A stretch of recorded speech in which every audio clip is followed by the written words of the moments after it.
Good evening. This is Gab with Yab, and we're gabbing with Yab. And today we're going to talk a little bit about police brutality. I have my co-host here again, Richard Carrington. How you doing, brother? I'm doing great. Glad to be here again. All right. Now we're going to jump right into it. Um, as far as police brutality is concerned, I they still haven't said anything about George Floyd and his case and everything like that. I don't know what's taking it so long, but in the interim, we're still having things going on throughout the world as far as um, African Americans and Latin Americans still um, getting treated unjust. So, what do you think going on with that, Rich? There's a strong history of police brutality, in the black communities and, the black and brown communities.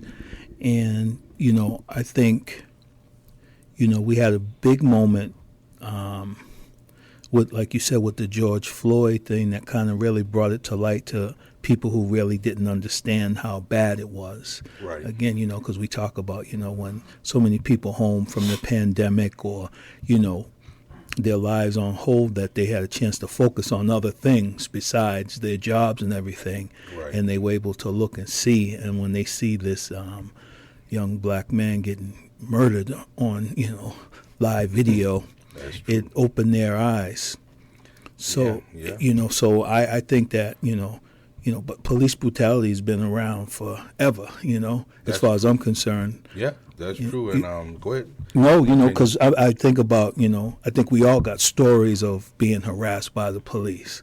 I can think back to my teenage years being harassed by things that I didn't do. Now, if I did something wrong, then the cops got every right. What I mean? That's not brutality or harassment. I mean, it could be brutality if they go too far, but that's not harassment. But I'm talking about when I didn't do things, didn't do anything wrong and still got harassed. Those things stick with you, and, as a father, I think about it too, it's like every parent, African-American parent has to have that conversation with their son, That's true. What to do when the police stop you.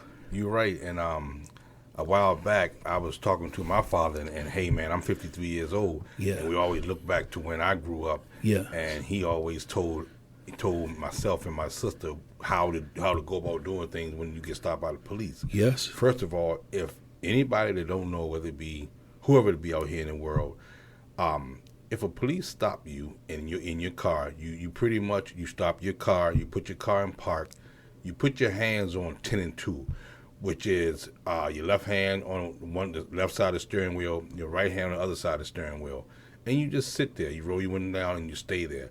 Do not get out the car when you're stopped by the police. Absolutely. That's the wrong thing to do. Absolutely. Because these days and time, police officers, they're kind of, I'm not going to say they're scared, but they're kind of apprehensive about what's going on as well. So you definitely want to stay in your car, and once they get to your car, yes, sir, and no, sir, that would be the proper manner for me. Yes, absolutely. If by chance you think you're it's a police brutality, or you think you've been treated unjust, trust me, ladies and gentlemen, out there in the field and in the street is not a time to do that. Absolutely. You try to get the badge any way you can, and you deal with that in another day, because you don't know what's going on with that policeman at that time. He could be having a bad day, so on and so forth. And you want to live to be able to go home and tell somebody, hey, this is what happened to me. So make sure you do what you need to do. Yes, sir, and no, sir, and you keep going, because one thing I always said, I want to go back. I want to come home in one piece. Absolutely. And once again, if anything that you think that was happening to you unjust, you deal with that on another time in court, and you should come out a lot better with that. Yeah, I mean, I think that's great advice, man, because that's just how I behave, If something happens, yes, sir, no, sir, hands on the steering wheel, and I ask permission, can I get my wallet? It's right here, you know right, what I mean? Rick, because right. I don't want to get shot because, this cop feels unsafe or something like that. Yep. And, it's a difficult thing because we face it so much that, we're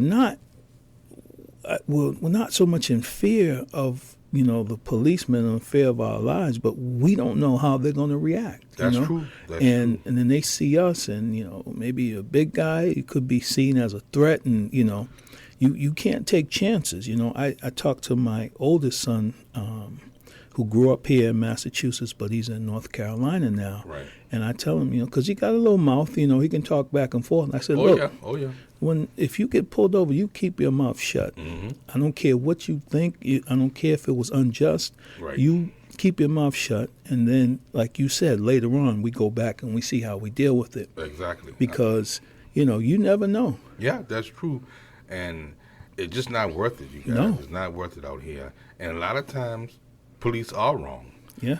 Because I've always said to myself, police officers should be held accountable, and I don't understand why police officers, period, it's hard to convict them. I think they're under some type of jurisdiction to the point where they have some type of immunity, and that shouldn't be right. I mean, a police officer, he's a person just like us. Yes. And I've always said being a police officer is an occupation. Yes. Officer of the law, but still, he's a man, he's human just like anybody else, and he makes mistakes. Yes. Therefore, if he makes a mistake, whether it be on the job or off the job, he should be treated and convicted as such. Absolutely. And I think by being hard to convict the police officer, they know that. So sometimes I think a lot of them run amok as far as that's concerned. Yes. And I'm not bashing police officers, don't get me wrong, but there are some things that need to be addressed in the communities and in the cities and stuff like that when it comes to police brutality and different things that they get away with. And I just don't think it's fair. Right. Absolutely.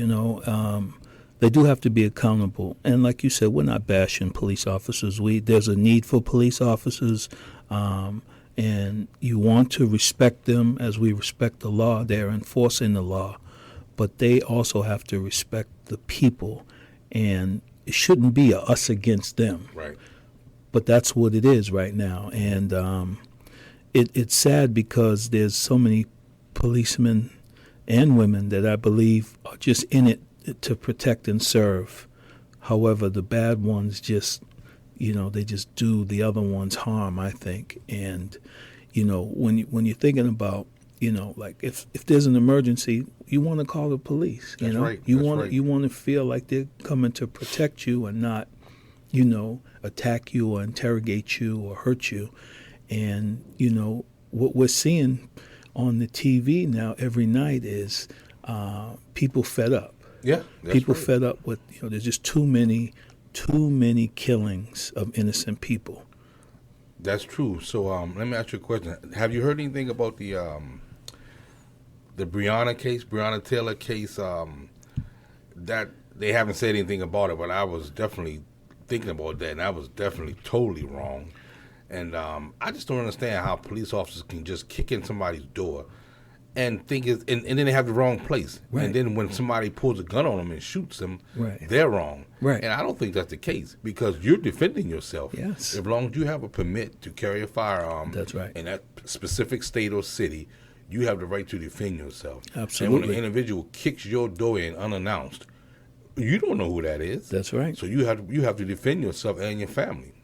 And for that to be, wrong for us as citizens to do, I just don't get that. That's not fair. And that's why I said some of the laws should be changed. Absolutely. From what I was hearing, they have a thing called a no-knock Yes. law in some states Right. where police can just come in your house unannounced. Yeah. I think that's totally wrong.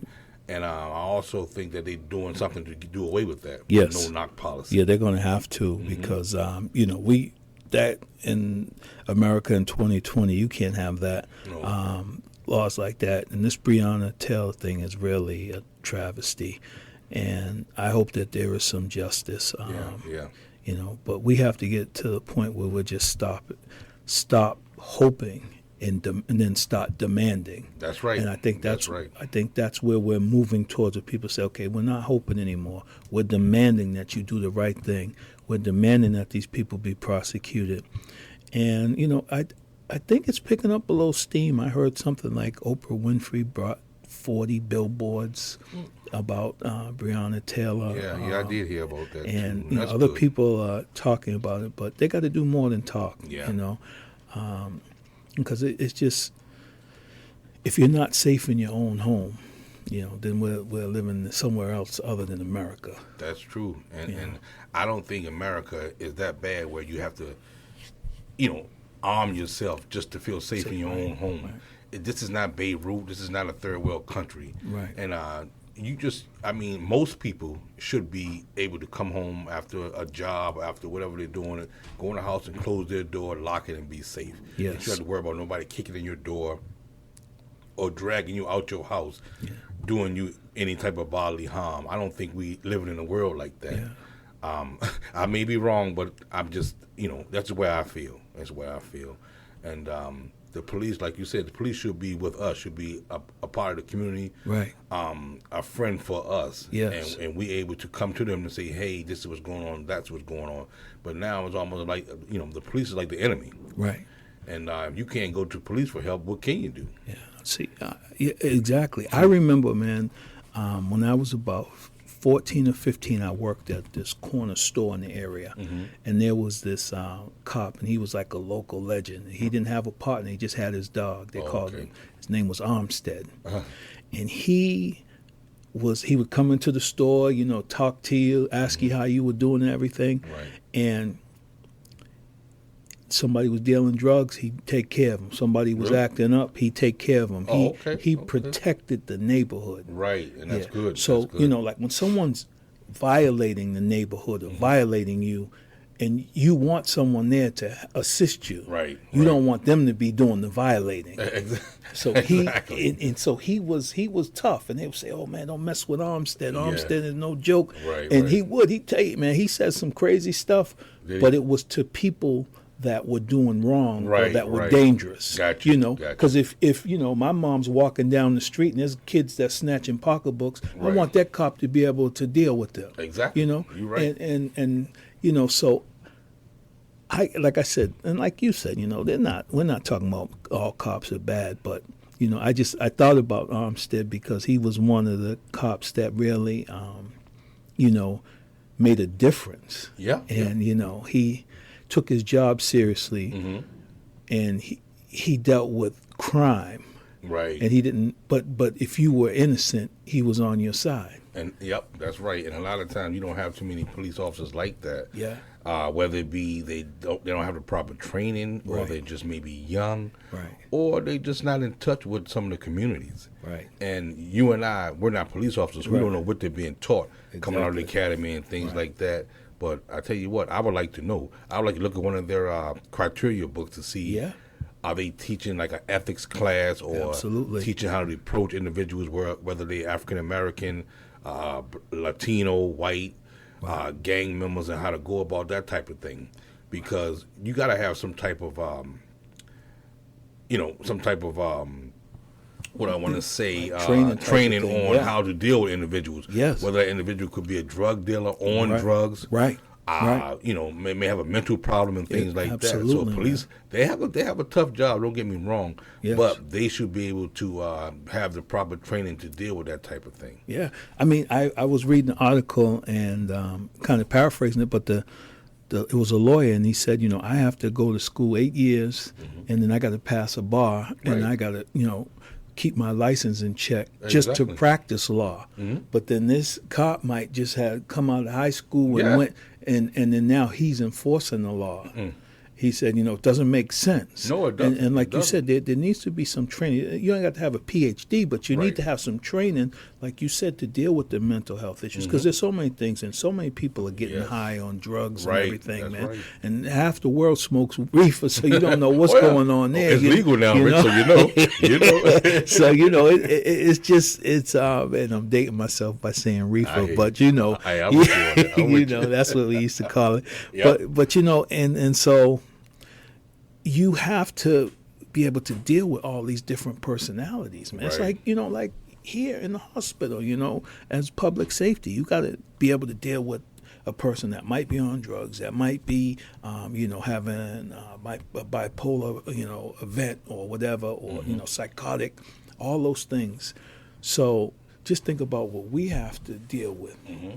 on a regular basis, you know. Yep, I get what I know what you And, mean. but we have to have integrity, and we have to be able to treat the people with dignity. Right.